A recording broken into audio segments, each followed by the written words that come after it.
Number one అంటారు. అసలైన number 1 Gurukashi university. నమస్తే, welcome to I dream talking point with Kavitha. ధర్మస్థలాలో మాస్ బరియల్కి సంబంధించినటువంటి ఒక ప్రోపగాండా అనేది జరిగింది. నెగటివ్గా దాని మీద ఏదో జరగబోతోంది అనేటువంటి సమాచారం ముందస్తుగానే ఇంటెలిజెన్స్ రూపంలో ప్రభుత్వానికి అందింది అనేటువంటి ఒక బ్రేకింగ్ వార్తని కేంద్ర హోంశాఖ మంత్రి అమిత్ షా వెల్లడించారు. 2023లోనే ధర్మస్థల తీర్థక్షేత్రం చుట్టూ ఇలాంటి ఒక కాన్స్పిరసీ థియరీ, ఒక నెగటివ్గా క్యాంపెయిన్ జరగబోతోంది అనేటువంటి సమాచారాన్ని 2023లోనే కర్ణాటక రాష్ట్ర ప్రభుత్వానికి రాష్ట్ర ఇంటెలిజెన్స్ డిపార్ట్మెంట్ సమాచారాన్ని అందించింది. అయినప్పటికీ ఎందుకు చర్యలు తీసుకోలేదు?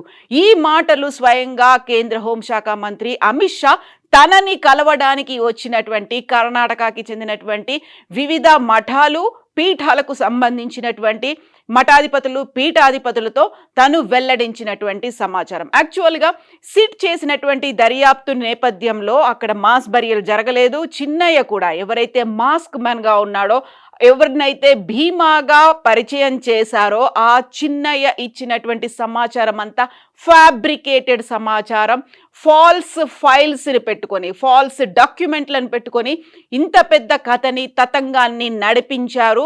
ఎన్ఐఏకి అందించాలి అంటూ పీఠాధిపతులు, మఠాధిపతులు అయితే కేంద్ర హోంశాఖ మంత్రిని కలిశారు.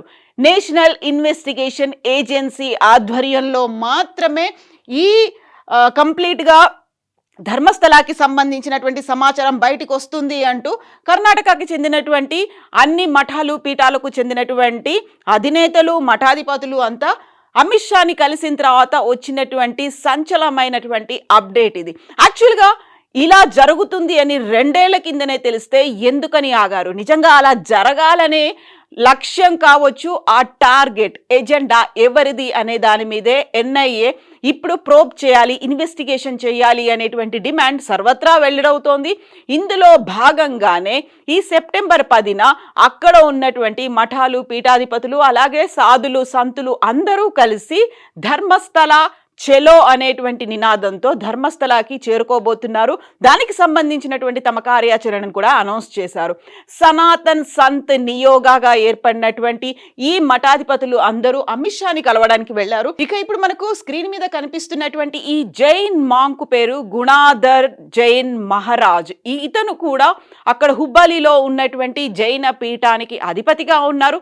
తను చెప్తున్న దాని ప్రకారం అయితే పెద్ద ఎత్తున కేవలం ధర్మస్థల చుట్టూ మాత్రమే కాదు, అక్కడ కర్ణాటకలో ఉన్నటువంటి మఠాలు, పీఠాలు, పుణ్యక్షేత్రాలు, తీర్థక్షేత్రాలు వీటన్నిటి చుట్టూగా పెద్ద ఎత్తున మ్యాసివ్గా క్యాంపెయిన్ జరగాలనేటువంటి ఒక లక్ష్యం, ఒక టార్గెట్ ఎవరిదో తేల్చడానికి ఎన్ఐఏని ఉపయోగించాల్సినటువంటి అవసరం ఉంది అనే దాంతో పాటుగా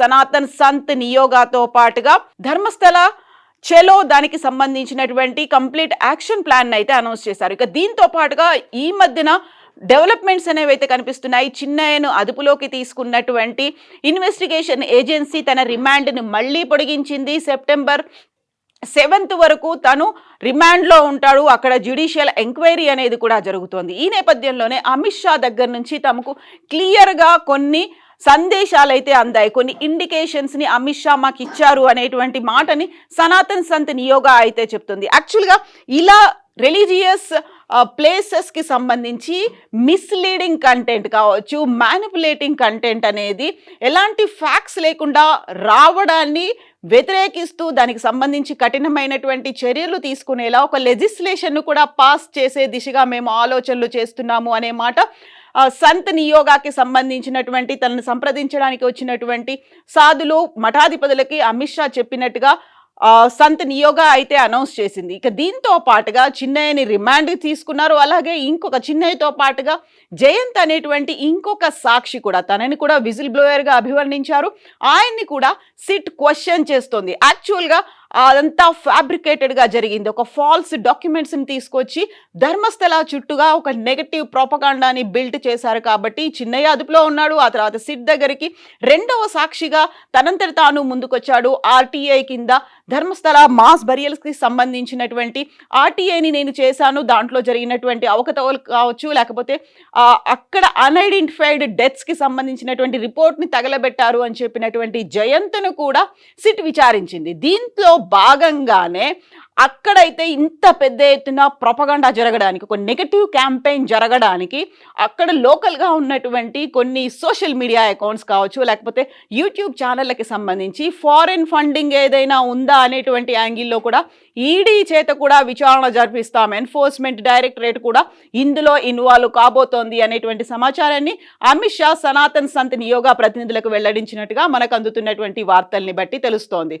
ఇక అరెస్ట్ చేసినటువంటి యూట్యూబర్ ఎండి సమీర్కి అయితే ఇప్పుడు బెయిల్ మీద విడుదలై బయటకు వచ్చినప్పటికీ తన ఇంటి మీద సిట్ పోలీసులు అయితే రైడ్ చేశారు. ఆయన ఉపయోగించినటువంటి మొబైల్ ఫోన్తో పాటుగా తన యూట్యూబ్ ఛానల్ దూతాకి సంబంధించి ధర్మస్థల తీర్థక్షేత్ర ట్రస్ట్లో అక్కడ మాస్ బరియల్ జరిగింది అనేటువంటి విపరీతమైనటువంటి వందలు వేల సంఖ్యలో పుర్రెలు, అక్కడ ఉన్నటువంటి స్కెల్టన్స్, వీటన్నిటిని ఏఐతో చిత్రీకరించి యూట్యూబ్లో అప్లోడ్ చేశాడు, తన దూతా ఛానల్లో అప్లోడ్ చేశాడని చెప్పి ఆయన ఇంటి మీద కూడా పోలీసులు రైడ్ చేశారు. ఫోన్తో పాటుగా ల్యాప్టాప్ని కూడా సీజ్ చేశారు.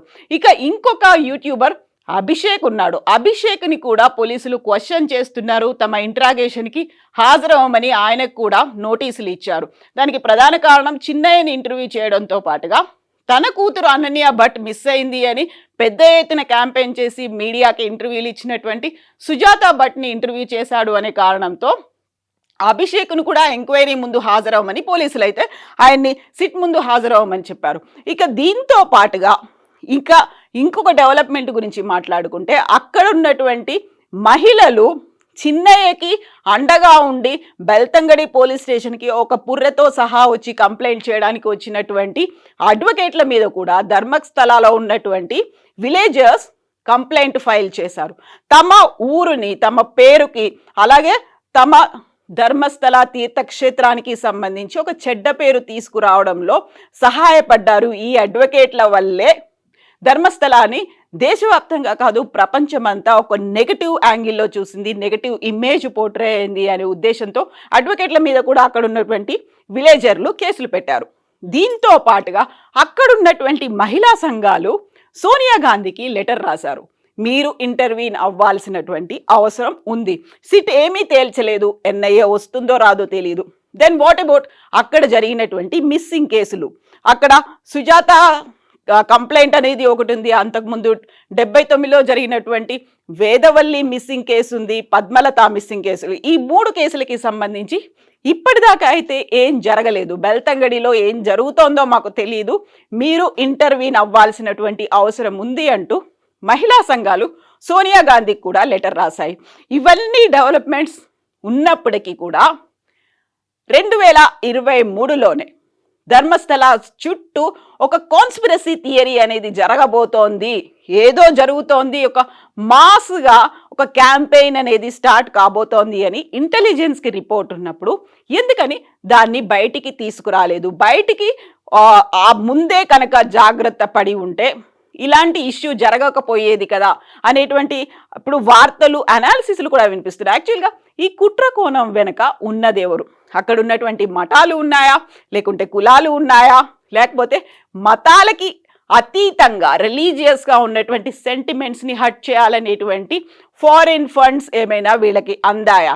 ఒకవైపు సిబిఐ ఉంది, ఆ తర్వాత ఈడీ ఎంటర్ అవ్వబోతోంది, దీంతో పాటుగా సిట్ దర్యాప్తు జరుగుతోంది అండ్ నేషనల్ ఇన్వెస్టిగేషన్ ఏజెన్సీని కూడా ఎంటర్ అవ్వాల్సినటువంటి అవసరం ఉంది అనేటువంటి డిమాండ్లు కూడా విపరీతంగా పెరుగుతున్నాయి. సో సనాతన్ సంత్ నియోగా కేవలం అమిత్ షాని మాత్రమే కలవలేదు, అక్కడ ప్రహ్లాద్ జోషి కేంద్ర మంత్రిని కూడా కలిశారు, at the same time BJP leader BL సంతోష్ను కూడా కలిశారు. ఒక మత కేంద్రంగా జరగడమే కాదు, అక్కడ ఉన్నటువంటి రిలీజియస్ సెంటిమెంట్స్ని హర్ట్ చేయడంతో పాటుగా ఒక బ్యాడ్ ప్రోపగండా అనేది ఆల్మోస్ట్ 2 నెలల పాటు కొనసాగేలా చేసిన ఈ సంఘటన వెనకాల ఉన్నటువంటి వ్యక్తులు ఎవరు, వాళ్ళ ఎజెండా ఏంటి, టార్గెట్ని అయితే వాళ్ళు అచీవ్ చేస్తాము అనే ఉద్దేశంలో భాగంగా బెల్తంగడి పోలీస్ స్టేషన్కి అయితే వచ్చారు, పుర్రెల్ని తీసుకొచ్చారు, ఒక ఆల్మోస్ట్ 11 ప్లేసుల్ని ఐడెంటిఫై చేశారు. ఆ ప్లేసుల్లో వందల సంఖ్యలో మహిళలు, చిన్నారులు, మైనారిటీ కూడా తీరనటువంటి పిల్లలు, వందలాది శవాల్ని నా చేతులతో నేనే తగలబెట్టాను, పాతి పెట్టాను అని చెప్పాడు చిన్నయ్య. అందరి మీద అఘాయిత్యాలు, అత్యాచారాలు జరిగినటువంటి ఆనవాళ్లు ఉన్నాయి. చాలా మందికి ఒంటి మీద దుస్తులు లేవు, కొంతమందికి తలలు తెగిపోయాయి, కొంతమందికి ఇతర శరీర భాగాలు తెగిపోయాయని చిన్నయ్య చెప్పడం వెనకాల కూడా ఫాల్స్ డాక్యుమెంట్స్ అనేవి ఉన్నాయి. ఈ ఫాల్స్ డాక్యుమెంట్స్ని ఎవరు సృష్టించారు? దీంతో పాటుగా రైట్ టు ఇన్ఫర్మేషన్ యాక్ట్ కింద అప్పుడు సిట్లో భాగంగా ఉన్నటువంటి ఒక పోలీస్ అధికారి అన్ఐడెంటిఫైడ్ డెత్స్కి సంబంధించినటువంటి రిజిస్టర్ని కూడా తగలబెట్టాడు. ఇలాంటి సమాచారాన్ని ఎందుకని స్ప్రెడ్ చేశారు? వీటన్నిటికీ సంబంధించి ఎన్ఐఏ అయితే రంగంలోకి దిగాలి, బరిలోకి దిగితే తప్ప ఈ కంప్లీట్ జరిగినటువంటి ఒక ప్రొపగాండా, ఫాల్స్ నరేషన్కి సంబంధించి ఒక సొల్యూషన్ కావచ్చు, ఒక ఫైండ్ అవుట్ అనేది వస్తుంది అనేది అయితే అక్కడ ఉన్నటువంటి మఠాధిపతులు చెప్తున్నారు, అక్కడ ఉన్నటువంటి స్థానికులు కూడా చెప్తున్నారు. రాజకీయాలకు అతీతంగా జరగాల్సినటువంటి ఇన్వెస్టిగేషన్గా దీన్ని అయితే అభివర్ణిస్తున్నారు. మరి 2023లోనే ఇంటెలిజెన్స్ ఐడెంటిఫై చేస్తే 2 ఏళ్ల పాటు దాన్ని ఎందుకు తొక్కిపెట్టారు? ఇలా ఒక మాస్గా క్యాంపెయిన్ జరగకుండా ఎందుకని అడ్డుకోలేకపోయారు? దీని వెనకాల రాజకీయాలున్నాయా? డబ్బు, పలుకుబడి, అధికారం ఉందా? లేకపోతే కులాలు, మతాలు కూడా ఉన్నాయా? మీరేమనుకుంటున్నారో కామెంట్స్ రూపంలో తెలియచేయండి.